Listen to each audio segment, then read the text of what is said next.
Tervist!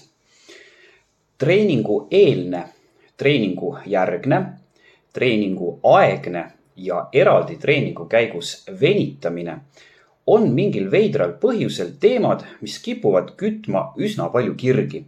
Ja ma tean inimesi, kes lähevad venitamise küsimuse peale nii pöördesse, et võivad sulle lausa kallale tulla või siis sind kintsust hammustada, kui sa nendega ei ole sama meelt. Mulle isiklikult tundub, et selle põhjuseks on see, et venitamise teema on olnud läbi aastakümnete väga volatiilne. Ehk siis, kui nendel inimestel, kes õppisid kehakultuuri veel isegi 10 aasta eest, õpetati, et venitamine treeningu eel ja selle järel on ülioluline, sest see valmistab su lihased treeninguks ette, aitab taastuda ja vähendab vigastusriski, siis viimasel ajal läbi viidud uuringud on jõudnud umbes selle järeldusele, et erilist kasu venitamisest ei ole, ent ega tast sitast kahju ka ei teki. Probleem on ka selles, et otsides vastust küsimusele, kas venitamine on vajalik, peame me küsima, mille jaoks, sest erinevate eesmärkide korral on vastus mõnevõrra erinev. Esmalt aga paneme paika, millised on peamised venitustehnikad või siis venitusstiilid, sest see on meie tänase teema osas kind of oluline. Niisiis, eraldi tahaksin ma välja tuua staatilise venituse, ehk siis selle kõige tavalisema ühe koha peal olles tehtud venituse. Dünaamilise venituse, mille käigus sa vehid paigal olles jäsemetega, ent teed seda ettevaatlikult. Ballistilise venituse, mis tähendab siis venitusharjutusi liikumise pealt ja PNF venituse. Rääkides sellest, mida kujutab enesest PNF venitus, võib esmalt öelda, et selle täisnimetuse väljaütlemine võib tulla kõne alla siis, kui sa ütled ilma vigadeta välja sellised sõnad nagu Massachusetts ja Association. Sest lahti kirjutatuna tähendab see propriotseptiivset, neuromuskulaarset fasilitatsiooni. PNF venitus on sisuliselt staatiline venitus, mille käigus sa kord pingutad ja siis lõdvestad lihast. Ja mõnel juhul on sellega seotud ka teatud tüüpi hingamine. Pikemalt ma sel teemal ei peatu ja kui see sind huvitab, siis guugelda. Nagu ma juba ütlesin, oleneb venituse kasutegur väga palju sellest, kes ja milleks ja millal seda teeb. Ja et natukene ringi koomale tõmmata, jätame kohe kõrvale ballistilise venituse, mis võib olla teatud oludes vajalik ja mõistlik sportlastele, ent ei ole kindlasti soovitatav harrastajatele. Samuti paneme me ühte patta staatilise venituse ja PNF venituse. Dünaamiline venitus on teadusuuringute kohaselt omal kohal enne jõutreeningut. Ja ma ise kasutan seda personaaltreenerina nii. Esmalt palun kliendil teha 5 minutit reipa tempoga kõndi jooksulindil või mõõduka tempoga sõudmist sõudergomeetril. Ja siis teeme enne esimest ülakehaharjutust mõned dünaamilised venitused ülakehale ja enne esimest alakehaharjutust mõned dünaamilised venitused alakehale. Täpsustuseks ütlen, et kasutan dünaamilist venitust ainult siis, kui näen selleks põhjust. Näiteks on mõnes piirkonnas väike valu või on hiljuti olnud mõni vigastus. Tavaliselt soovitan ma dünaamilise venituse asemel teha esimese ülakehaharjutuse ja esimese alakehaharjutuse puhul esimene seeria kas siis ilma raskuseta või siis hästi väikese raskusega. Et soojaks ja venitatud saaks just see kehapiirkond, mis antud juhul vajalik. Kui see just minu poolt kirjeldatud kasutusviis kõrvale jätta, siis võime me nüüd maha kriipsutada ka dünaamilise venituse. Sest kui süveneda venitust puudutavatesse teadusuuringutesse, siis torkab üsna kiirelt silma, et just staatiline venitus on see, mis on piisavalt tohutu ja annab samas maksimaalse kasuteguri. Näed siis, paari minutiga tõmbasin elegantselt suurele osale venitamisteadusest vee peale. Sorry. Paneme nüüd paika 2 asja, mille puhul ei ole venitusest teadusuuringutele tuginedes kasu. Esiteks ei vähenda venitamine ühelgi kujul ega üheski treeningu etapis vigastusohtu. Ja teiseks ei vähenda venitamine ei enne ega pärast treeningut ega treeningu ajal treeningu järgset lihasvalu. Teadusuuringud on samas näidanud, et venitus suurendab liigeste liikuvusulatust, mis on igapäeva tegemistega toimetulekuks eriti vanemas eas väga oluline näitaja ning mis võib muide olla paljude jaoks üllatus, venitamine parandab lihastugevust.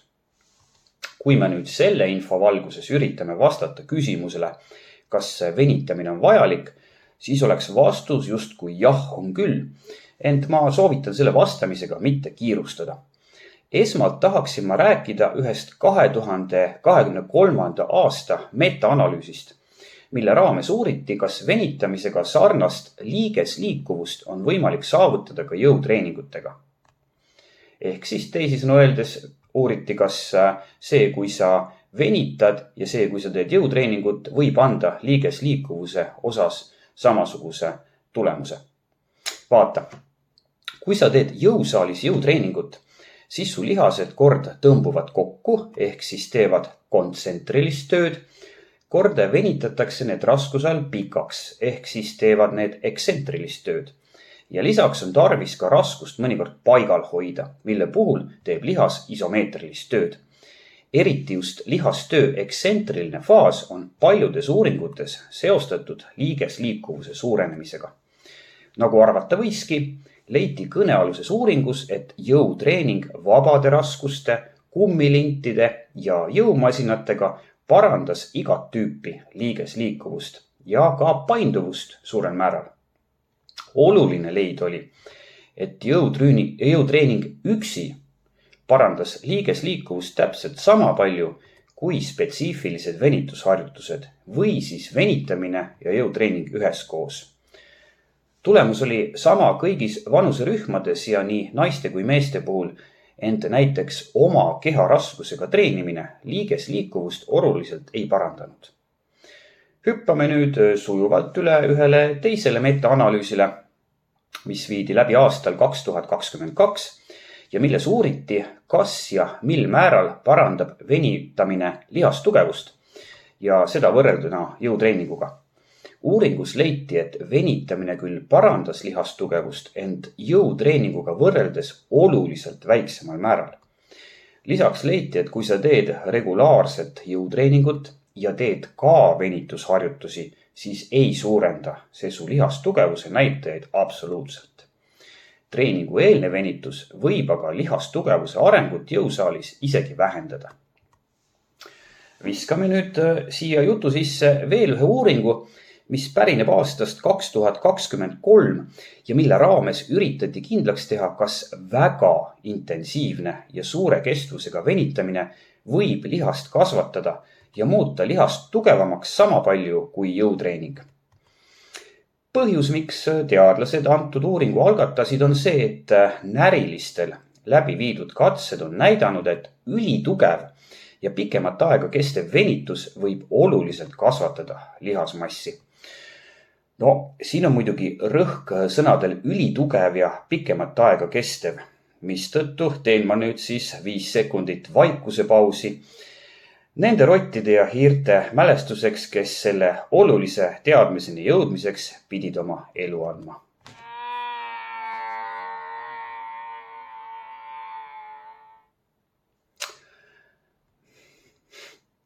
Kõnealuses uuringus jagati sedapuhku vabatahtlikud inimesed 2 gruppi.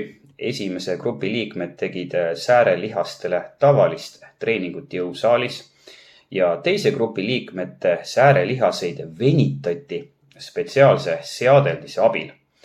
6 nädala pärast olid mõlema grupi liikmetel sarnased tulemused nii lihastugevuses kui ka lihaskasvus. No, pärast seda uuringut hakkas mingi osa fitness-tegelasi rääkima, et leiutatud on uus lihase kasvatamise viis, mistõttu ei pea enam mitte keegi jõusaalis käima. Muidugi nad ei tutvunud selle uuringuga lähemalt, sest muidu nad ei oleks nii lolli juttu rääkinud. Esiteks venitati esimese grupi liikmete säärelihaseid tund aega päevas.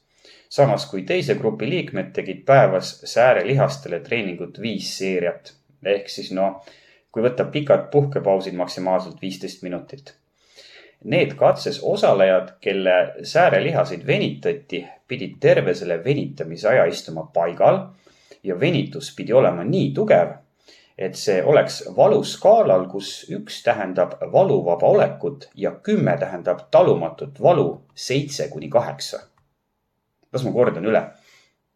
Tund aega päevas väga tugevat valu andis sama tulemuse kui 15 minutit päevas jõusaalis viibimist. Ja kui nüüd keegi ütleb, et see on uus meetod, mis on võrdväärne jõusaali treeninguga, siis see inimene on vabandust väga idioot. Ma ei hakka isegi rääkima, sest et enamiku teistest lihastest on samal moel venitada väga keeruline. Ja kui sa tahad läbi käia kõik kerelihased, siis sul läheb selleks päevas ikka päris mitu tundi aega. Võtame siis tulemused kokku. Esiteks, jõutreening suurendab su liigesliikuvust täpselt sama tõhusalt kui venitamine. Ja teiseks, jõutreening teeb su lihaselt võrreldes venitamisega palju tugevamaks. Kummalgi juhul ei anna venitamine mingisugust lisakasu. Kolmandaks, venitamine võib teoreetiliselt kasvatada lihast sama palju kui jõutreening. Ent see meetod, mida ma eelpool kirjeldasin, on nii äärmuslik, et ükski normaalne inimene seda muidugi ei kaalu.